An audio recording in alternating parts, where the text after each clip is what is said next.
जब चल पड़े सफ़र को तो क्या मुड़ के देखना, दुनिया का क्या है उसने सदा बार बार दी।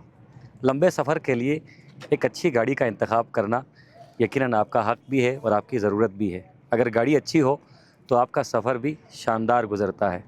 इस वक्त शहरों की जानिब नकल मकानी करने का मौसम शुरू हो चुका है। अब मौसमी परिंदे आहिस्ता आहिस्ता गर्म शहरों का रुख कर रहे हैं। सफ़र बहुत लंबा है और गाड़ी का इंतखाब यकीनन हर किसी की चॉइस है।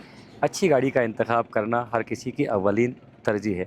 आज गाड़ी की फ़िटनेस कितनी ज़रूरी है और गाड़ी में कौन कौन सी चीज़ें देखनी चाहिए, इस हवाले से हम बात करेंगे गौहर अमान साहब से। गौहर अमान साहब हमारे साथ मौजूद हैं। ऑक्टेन इंजन्स को आप रिप्रेजेंट करते हैं और आज यहाँ पर directorate of excise and taxation के ज़ेर एहतमाम एक अवेयरनेस सेशन भी हुआ, जहाँ ट्रांसपोर्टर्स को मद्दू किया गया और ट्रांसपोर्टर्स को बताया गया कि वो अपनी गाड़ी को मेंटेन कैसे करें। गौहर भाई, thank you so much, thank you sir, आपने टाइम दिया। सर। ये गाड़ी बाहर से तो बड़ी शानदार लग रही है, राइट और इस गाड़ी के अंदर क्या है, इसका इंजन कैसा है, इसके टायर कैसे हैं, ये आम सारिफ को पता नहीं होता। तो आम सारिफ को सफ़र करने से पहले गाड़ी की क्या चीज़ें देखनी चाहिए? Right, thank you so much sir, thank you so much Skardu TV, one of the good channel जो कि पॉजिटिव चीज़ों को अवेयरनेस देती है for public. That's a good thing जी। मेरा नाम गौहर अमान है जी, and the CEO of Octane Motors. Basically आपने बड़ा अच्छा क्वेश्चन किया है कि गाड़ियों के अंदर जो है मेंटेनेंस कौन कौन सी होनी चाहिए। तो देखें, गाड़ियों के अंदर जो है इंजन है, मैकेनिकल सिस्टम्स हैं, चेसिस हैं, इलेक्ट्रिकल है, तो हर उस तमाम पार्ट्स की कोई ना कोई मेंटेनेंस होना ज़रूरी है। जिस तरह फर्स्ट करें, हम बात करते हैं कि इंजन से, इंजन के अंदर जो है वो 4 से 5 बड़े इंपॉर्टेंट पार्ट्स हैं। लाइक कि आपका इंजन के अंदर जो लुब्रिकेशन है वो होनी ज़रूरी है। इसी तरह आपके जो थ्रोटल बॉडी है उसका रिप्लेसमेंट होना ज़रूरी है। इंजेक्टर्स हैं, इसी तरह स्पार्क प्लग्स हैं, अगर वो पेट्रोल इंजन है, अगर वो डीजल इंजन है तो इंजेक्टर्स बड़े लाजमी हैं। अच्छा, इसी तरह अगर सस्पेंशन की बात करें तो ब्रेक परफॉर्मेंसेस, तो ब्रेक पेड्स बड़े इंपॉर्टेंट हैं। अच्छा, सिमिलरली आप अगर वायर हार्नेसेस की बात कर रहे हैं तो फिर इलेक्ट्रिकल वायर हार्नेसेस में एसी जो सिस्टम है उसके अंदर जो इलेक्ट्रिकल वायर हार्नेस है वो बड़ी इंपॉर्टेंट है। एसी एस पर जो स्टैंडर्ड रिचार्ज हो। इसी तरह अगर सस्पेंशन में टायर्स हैं उसकी कंडीशन बड़ी इंपॉर्टेंट है। तो नॉर्मली हम जो रिकमेंड करते हैं कि एवरी 5000 में आप किसी भी वर्कशॉप के ऊपर डेडिकेटेड जो सर्टिफाइड हो, जिसको मैकेनिक्स का आइडिया हो, उसके पास जाएँ और 5000 के ऊपर आप ये तमाम जो कंपोनेंट्स हैं उसके आप इंस्पेक्शन लाजमी कराएं। वो जो रिप्लेस होने वो रिप्लेस करें। जो ये ट्रांसपोर्टर का काम है। यस, ये ट्रांसपोर्टर का काम है। जी जी। लेकिन जो सारिफ है उसे भी देखना चाहिए साथ साथ। सबसे अव्वलीन चीज़ गौहर भाई जो भी बता चुके हैं, जी जी, जहाँ तक मैं समझाऊँ जी, टायर बहुत अहम है। टायर चलती है तो गाड़ी चलती है। सही है, बिल्कुल। टायर को एक नज़र देखकर कैसे पहचाना जा सकता है कि ये टायर लंबे सफ़र पर जा सकती है? बिल्कुल, वेरी गुड क्वेश्चन जी। देखें, टायर को आप जब फिजिकली देखते हैं तो इसके एक ये साइड वॉल्व है जी, ठीक है जी। आपका सेंटर जो है ये एरिया है जिसको आप कहते हैं ट्रेड डेप्थ, और ये आपके बेसिकली ये स्टील हिस्सा है। जो आपका साइड वॉल है, अक्सर आपने देखा होगा साइड वॉल के ऊपर जो है वो इंप्रेशंस आ रहे होते हैं, ये घिस रहे होते हैं। कभी कभार ये है कि ये ट्रेड डेप्थ जो है ये कम से कम हो जाती है। सबसे पहले आपने ये देखना है, ये ट्रेड डेप्थ जो है जो बेसिकली आपको नज़र आ रहा है, तो कैमरामैन करीब करे, तो ये ट्रेड डेप्थ की जो तकरीबन जो डिस्टेंस होता है वो तकरीबन 8 mm तक की होती है। अगर 8 mm से अगर 2 mm तक आ जाता है या बिल्कुल फ्लैट हो जाता है, उसका मतलब है आपको टायर को रिप्लेस करना चाहिए। अभी इस टायर की जो है ट्रेड डेप्थ मजीद तकरीबन 10 से 15,000 ये चल सकती है। एक स्टैंडर्ड जो टायर है 10 से 15,000 किलोमीटर ये चल सकती है। ठीक। अगर ये फुल जो ट्रेड अगर होगा तो वो तकरीबन 50 से 60,000 चलती है, डिपेंडिंग अपान के कौन से टायर की कंपनी है। अब इसी तरह ये जो साइड वॉल्स है, अगर फर्ज करेंगे साइड वॉल एक साइड से घिस रहा है तो इट मीन्स कि ये इसकी जो अलाइनमेंट है वो ओके नहीं है। अगर ये दोनों साइड से अगर घिस रहे हैं तो इट मीन्स कि इसके जो सस्पेंशन का काम है वो सही तरह नहीं हुआ। अगर ये सेंटर से अगर सिर्फ घिस रहे हैं और साइड से ये ओके हैं तो इट मीन्स कि ये ओवर इन्फ्लेशन चल रही है, ठीक, यानी इसके प्रेशर ज़्यादा है। एक टायर मैक्सिमम कितना अर्सा चल सकती है, कितने किलोमीटर चल सकती है? ये जो डिपेंडिंग अपान जो मैन्युफैक्चरिंग स्टैंडर्ड है, लेकिन हम जो जिस तरह GTR है वो रिकमेंड करती है 50,000 किलोमीटर एक ब्रांड न्यू टायर चल जाती है। इसी तरह जो अगर आप योकोहामा की बात करेंगे, इसी तरह आप जो जर्मन ब्रांड्स हैं वो 60,000 to 70,000 किलोमीटर चलती हैं इंटरनेशनली। लेकिन पाकिस्तान में आकर वो कंडीशन थोड़ी सी डिफरेंट हो जाती है। यहाँ रगड़ने वाला सिस्टम ज़्यादा है, तो हो सकता है वो जहाँ 50,000 चलनी चाहिए वो 30 से 40,000 चले। सही। ये जो मिरर्स है जी जी, इनकी बड़ी अहमियत है। बज़ाहिर ये मामूली सी चीज़ है लेकिन गाड़ी के लिए बड़े अहम है। अक्सर गाड़ियों में हमने देखा है कि मिरर्स होता ही नहीं, ये मिरर्स क्या काम करते हैं? बेसिकली देखें, आपको जो ड्राइवर है वो अपनी ड्राइविंग सीट पे बैठकर उसने 360 एंगल जो है वो उसके रडार में होने चाहिए। तो ये जो मिरर्स हैं वो काम करते हैं कि आपने rear angle, front angle, approach angles ये आपको बताया जाए। तो अच्छा जो ड्राइवर होगा वो इन मिरर्स की तरफ से मिरर की डायरेक्शंस या मिरर की जो विजुअलिटी है उसको देखते हुए अपनी ड्राइविंग हैबिट को चेंज करेगा। कहीं टर्निंग करनी हो, कहीं लेफ़्ट राइट टर्न करना हो, तो ये मिरर्स जो है बड़े इंपॉर्टेंट है। अच्छा, जो एडवांस जो गाड़ियाँ आ चुकी हैं उसके अंदर तो बहुत सारे कैमरेज भी अवेलेबल हैं कि ये मिरर्स जो हैं वो हट के जो है ना कैमरे में की शक्ल में आ चुके हैं। तो एनीवेज ये जो साइड मिरर्स हैं this is very important for all the driving habits कि आपने टर्निंग करनी है, आपने जो है ना पीछे रियर आपने जब आप रिवर्स लगा रहे होते हैं, तो ये बड़ा इंपॉर्टेंट है जी। सही। जी। चलो जी, आप गाड़ी के अंदर चलते हैं और कुछ और बुनियादी मालूमात लेने की कोशिश करते हैं। ये नेटको की बहुत खूबसूरत गाड़ी है और इस पर मैंने भी ट्रैवल किया है, आप में से भी अक्सर लोगों ने ट्रैवल किया होगा। बिल्कुल। अच्छा सर गौहर भाई, आजकल ये स्क्रीन लगी हुई है, खैर इसकी तो इतनी ज़्यादा ज़रूरत भी नहीं है, अगर ना भी लगे तो कोई मसला नहीं है, लोग इन्जॉय कर रहे होते हैं। जब ड्राइवर वंस गाड़ी को स्टार्ट करता है जी जी। तो उसकी आवाज़ को देखकर अंदाज़ा लगाया जा सकता है कि इंजन में कोई काम निकला है। बिल्कुल ऐसे ही है। देखें, जो गाड़ी जब आपने इनिशियल स्टार्ट करनी है, अगर वो लॉन्ग स्टार्टिंग पे है या वो क्रैंक नहीं कर रही है, तो इट मीन्स कि कहीं ना कहीं मैकेनिकल एरर मौजूद है। अक्सर ये ड्राइवर हमें ख़ुद बड़े तजुर्बेकार होते हैं, वो कहते हैं कि यार इसकी लॉन्ग स्टार्टिंग है।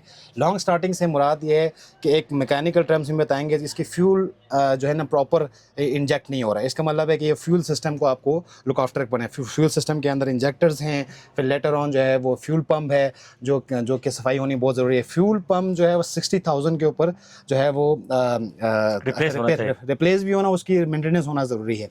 इसी तरह जो है वो स्टार्टर या बेसिकली स्टार्टर मोटर इसके साथ लगी होती है, उसके अंदर अगर कार्बन ब्रशेस जो है वो ख़राब हो जाएं तो वो ये लॉन्ग स्टार्टिंग देती है। इसी तरह अगर बैटरी अगर आपकी प्रॉपर ना हो तो उस वक्त भी जो है लॉन्ग स्टार्टिंग दे सकती है। अच्छा, इसके बाद अगर लॉन्ग स्टार्टिंग के बाद अगर गाड़ी स्टार्ट हो रही है लेकिन उसके अंदर इंजन के अंदर आवाज़ हैं या कोई अबनॉर्मलिटी है, तो ड्राइवर हज़रात से भी गुजारिश है कि वो एकदम कोशिश करें कि गाड़ी को स्पार्क करें, वो कभी भी लॉन्ग रूट पर ना लेके जाएं, किसी अच्छे मैकेनिक के पास लेके जाएं और वो उसकी गाड़ी की इंजन कंडीशन देखेगा। जाहिर सी बात है कि इंजन के जो 3 बड़े कंपोनेंट्स हैं, हेड असेंबली है, ब्लॉक असेंबली है, नीचे चैम्बर असेंबली है, वो अच्छा डायग्नोज़र वो डायग्नोज करेगा कि या क्या ये कैम शॉट से आवाज़ है या नीचे ब्लॉक से है या नीचे आपके चैम्बर से है, ऑयल की वजह से है। इसी तरह जो है वो जब आप गाड़ी स्टार्ट कर रहे होते हैं तो पीछे एग्जॉस्ट से भी आप चेक करें कि धुआं ज़्यादा तो नहीं निकल रहा। अगर ये ब्लैक स्मोक है, वाइट स्मोक है, ब्लू स्मोक है, ये कुछ चीज़ें हैं जो कि गाड़ी इंडिकेट करती हैं। फ़र्ज़ करें आप ब्लू स्मोक है, ब्लू स्मोक से मुराद ये है कि ऑयल की जो है कंजप्शन ज़्यादा है, ठीक है जी। इसी तरह अगर आप ब्लैक स्मोक है, इट मींस के यार कि फ्यूल की कंजप्शन ज़्यादा है। इसी तरह अगर आप कहते हैं कि वाइट स्मोक है, इट मींस के सम वाटर एंट्री हुई है। तो ये सिम्टम्स है। अभी ज़रा हम उस्ताद से गाड़ी स्टार्ट करवाते हैं, जी साउंड इसकी हम सुनते हैं, उसके बाद गौहर भाई से और यहाँ पर एक्साइज के शाजी साहब भी मौजूद हैं तो इनसे भी बात करते हैं। जी गाड़ी स्टार्ट कीजिएगा जी। अस्सलाम वालेकुम जी, गाड़ी स्टार्ट हो चुकी है सर। अच्छा, वैसे आप साउंड देखकर जिस तरह भी गौहर भाई ने कहा, साउंड से अंदाज़ा होता है आपको गाड़ी में क्या खराबी है? बिल्कुल खराबी हो गई तो सबसे बड़ी बात ये है कि ये जो यू टंग की गाड़ियों में सबसे बड़ी मेन चीज़ ये है, जो भी चीज़ इसका ख़राब हो गई तो हमें यहाँ पे शो करती है, ठीक है। मेन चीज़ हमें सबसे बड़ा फ़ायदा इसमें यही है। बाकी हमारा अपना तजुर्बा ऐसा है, जब साउंड हो या कुछ भी हो इतना हमें अंदाज़ा हो सकता है। इस वक्त चेकलिस्ट पे अपना गौहर भाई कुछ चीज़ें आ रही हैं, बिल्कुल, तो ज़रा समझा दीजिएगा, साथ साथ आसिफ कैमरे को भी करीब कीजिएगा। ये माशाल्लाह इन्होंने बहुत ज़बरदस्त बताया कि आजकल जितनी भी जो गाड़ियां हैं वो एडवांस हो चुकी हैं, क्योंकि मैकेनिकल पार्ट को कंट्रोल किया जाता है इलेक्ट्रॉनिकली। तो इलेक्ट्रॉनिक के साथ सेंसर्स लगे होते हैं, उन सेंसर्स की मॉनिटरिंग यहाँ हो रही है। अगर फ़र्ज़ करें कोई इंजन में एबनॉर्मलिटी आ रही है तो यहाँ इंजन चेक लाइट के अपीयर हो जाता है। फ़र्ज़ करें ये ABS ये लाइट अपीयर होता है, ये तो मेरे ख्याल में वो हैंड ब्रेक का ओपन हुआ हुआ है, लेकिन ड्यूरिंग ड्राइविंग अगर आ जाए तो इट मीन्स कि कोई ABS में ब्रेकिंग में टेक्निकल मसला है। और तो ऐसा हम डैशबोर्ड देख रहे हैं, कोई एबनॉर्मलिटी ऐसे नज़र नहीं आ रही, ना कोई ये एक्सीडेंटेड गाड़ी है, ना ही ये कोई इंजन का कोई इशू है, ये फिट टू ट्रैवल है। ठीक है। अच्छा शाह साहब, अभी गौहर भाई से हमने टेक्निकली बहुत सारी चीज़ें जानी हैं और उनका जानना भी बहुत ज़्यादा ज़रूरी था। आप लोग ट्रांसपोर्ट को लंबे ट्रैवल पे भेजने से पहले यकीनन इसकी फ़िटनेस चेक करते हैं और फिटनेस सर्टिफिकेट भी आप लोग ही इशू करते हैं। तो इस वक्त गिलगित बल्तिस्तान में जो ट्रांसपोर्ट चल रहा है, जो ट्रांसपोर्ट की गाड़ियाँ हैं वो पूरी तरह से फिट है और अगर उनकी फिटनेस में कोई कमी बेशी रह जाती है तो महकमा किस तरह की कार्रवाई करता है? शुक्रिया अंजुम साहब। महकमा एक्साइज एंड टैक्सेशन जो फिटनेस के हवाले से जो रूल है मोटर व्हीकल ऑर्डिनेंस सेक्शन 39 उसके तहत हर 6 महीने के बाद गाड़ी को फ़िज़िकल फ़िटनेस लेना ज़रूरी है। तो पिंडी बाउंड जो हमारे जो ट्रांसपोर्ट चल रहे उसके लिए हमने ये उसको क्या कहते हैं मस्ट किया हुआ है कि हर 6 महीने के बाद वो विक्स एक इदारा है उधर रवात इस्लामाबाद में, वहाँ से हर 6 महीने बाद जो पब्लिक ट्रांसपोर्ट जो जीबी को चल रही वो अपना क्या उधर से क्लियरेंस करेंगे, फिटनेस सर्टिफिकेट लेंगे। तो उस बेस पे हम चलने देंगे। उसके बगैर हम इस रूट पे चल हमारे जो फील्ड जो टीम मौजूद है 411 में वो डेली बेस पे इन डॉक्यूमेंट्स को चेक करते हैं। अगर उनका वैलिड विक्स ना हो, वैलिड रूट परमिट ना हो, विक्स फिटनेस सर्टिफिकेट ना हो तो उनको चलने नहीं देते और उस पर फाइन्स भी होते हैं, गाड़ियों को इम्पाउंड भी करते हैं। तो अभी तकरीबन इन चीज़ों की इतना ज़रूरत भी नहीं क्योंकि हमारे जो डॉक्यूमेंटेशन से फिटनेस वगैरह जो तकरीबन जो पिंडी बाउंड गाड़ियों की क्लियर ही हैं। तो बाकी हमारे जो लोकल जो पब्लिक जो ट्रांसपोर्ट चलते हैं उनके लिए भी ये चीज़ मस्ट है कि वो हर 6 महीने के बाद हमारे साथ हमसे फिटनेस हमारा जो मोटर व्हीकल एग्जामिनर होता है, जो एक टेक्निकल एक्सपर्ट होता है डिपार्टमेंट का, उससे हर 6 महीने बाद फिजिकल फिटनेस सर्टिफिकेट ले ले। बाकी इंशाल्लाह हम फ्यूचर में हमारे सीईओ ऑक्टेन मोटर्स साहब है वो भी इधर एक स्टैंडर्ड वर्कशॉप इस्टेब्लिश करने जा रहे हैं। तो इंशाल्लाह हम डिपार्टमेंट के साथ मज़ीद डिस्कशंस करके इनके साथ एक जॉइंट वेंचर करके एक फिटनेस जो लोकल बेस पे हम देते हैं उसको एक स्टैंडर्ड की तरफ लेके आएंगे। सही। अच्छा, आखिरी सवाल मेरा यही था, आप दोनों से है ये सवाल। अभी ट्रांसपोर्ट के सदर है निसार साहब, उन्होंने भी ये जेन्युइन पॉइंट उठाया कि जहाँ पर हर किसी के लिए सर्टिफिकेशन होती है वहाँ पर जो हमारे ऑटोमोबाइल इंजीनियर्स हैं या जो वर्कशॉप मालिकान हैं उनके पास तो कोई सर्टिफिकेट होती ही नहीं है, उन्हें पार्ट्स का पता भी नहीं होता और उनका ये कहना था कि अखराजात भी भारी भरकम हो जाते हैं और गाड़ी सही से फिट भी नहीं होती। तो क्या मैकेनिज़्म होगा मुस्तक़बिल करीब में एक्साइज़ के पास और गौहर भाई के पास कि आप ये जो हमारे जितने भी ऑटोमोबाइल मैकेनिक्स हैं उनको आप ट्रेन कर सकें और उन्हें सर्टिफाइड कर सकें? जी, इसी हवाले से इंशाल्लाह ये ऑक्टेन मोटर्स की तरफ से एक जो स्टैंडर्ड वर्कशॉप इधर जो स्टार्ट करने जा रहे हैं उसमें जो एक नई जिद्दत के साथ जो मतलब एक जो प्रीवियस प्रैक्टिसेस को ख़त्म करके एक माहौल क्रिएट करेंगे कि भाई वर्कशॉप के जो पुराने वो ना हो बल्कि इस स्टैंडर्ड पे हो, मतलब एक स्टैंडर्ड चीज़ हो ना जिसमें टेक्निकल एक्सपर्ट्स हो, पुराने मतलब प्रैक्टिसेस इंशाल्लाह इनके आने के बाद एक माहौल क्रिएट होगा तो ये चीज़ें ख़त्म ही होगा इंशाल्लाह। बाकी जो रजिस्ट्रेशन है एनओसी इस हवाले से हम इंशाल्लाह डिस्ट्रिक्ट एडमिनिस्ट्रेशन से मिल के इन चीज़ों को स्ट्रीमलाइन करने की कोशिश करेंगे। Thank you so much. Thank you. Gaur भाई, आप कुछ ऐड करना चाहिए? हाँ बिल्कुल, वो जी ऑक्टेन मोटर्स इंशाल्लाह बहुत जल्द 3S facility sale service spare parts यहाँ पर हम इस्टेब्लिश करने वाले हैं। थोड़ा सा मैं इसमें बताना चाहूँ कि जिस तरह किसी भी तालीम की जो सर्टिफिकेशंस होती है, आप मेडिकल फील्ड में जाएं, आप इंजीनियरिंग फील्ड में जाएं, तो automotive is the mother of engineering.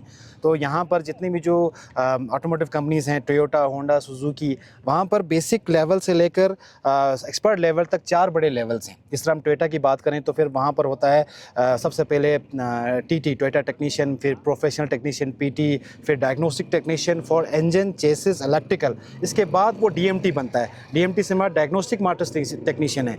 वो गाड़ी की जो है वो ओवरऑल जितने भी जो ट्रबल शूटिंग है वो वन गो में कर सकता है। तो अनफॉर्चुनेटली गिलबस्तान में इस प्रैक्टिसेस जो है बहुत कम हैं। हम ये कोशिश कर रहे हैं कि वो सर्टिफाइड जो लोग हैं वो यहाँ करके आएँ ताकि वो गाड़ियों की जो है एक तो ट्रबल शूटिंग का जो टाइम है वो कम से कम हो।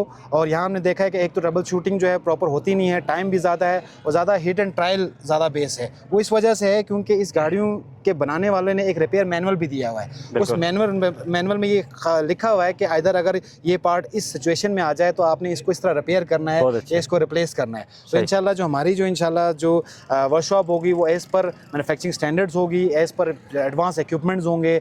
अब जिस तरह इंजेक्टर टेस्टिंग मशीन पूरे गिलबस्तान में है ही नहीं, जो कि बहुत बेसिक इक्विपमेंट है जिससे आपने पता चलना है कि यार कि इंजेक्टर्स की जो है वो फ्लो कितनी ज़्यादा। इसी तरह बहुत सारे इक्विपमेंट्स हैं। पेंट बूथ यहाँ पर हमें बहुत से कम दिखा गया। तो इंशाल्लाह जो हमारा वर्कशॉप होगा वो वेल इक्विप्ड होगा, एडवांस इक्विपमेंट्स होंगे इसके अंदर, इधर इलेक्ट्रिकल, मैकेनिकल, डेंट बेंट और फैब्रिकेशंस भी, जिस तरह एम्बुलेंसेज हैं यहाँ बनते हैं तो उसकी भी एक फैसिलिटी होगी। तो 4.5 कनाल की हमने जगह एक्वायर की है अल्हम्दुलिल्लाह। उस पर कंस्ट्रक्शन काम भी चल रहा है। मेन जामे मस्जिद रोड पर हमने लोकेशन भी ऐसी आइडेंटिफाई की है कि हर जो एक्सेस, हर किसी को वहाँ एक्सेस हो, चाहे वो हमारे इंडिविजुअल कस्टमर्स हों, ट्रांसपोर्टर्स हों, तो सिटी के अंदर हमने कोशिश की है उसको डेवलप करने की। तो thank you so much, thank you so much. सफ़र से पहले यकीनन आपने इत्मीनान करना है अपनी सवारी के हवाले से, और महकमा एक्साइज एंड टैक्सेशन भी इसकी फ़िटनेस प्रॉपर चेक करता है, और साथ साथ आप गौहर साहब ने भी आपको बहुत सारी चीज़ें बताई हैं, लेकिन आपकी भी ज़िम्मेदारी है कि आप गाड़ी में सवार होने से पहले गाड़ी की हालत ज़रूर देख लें।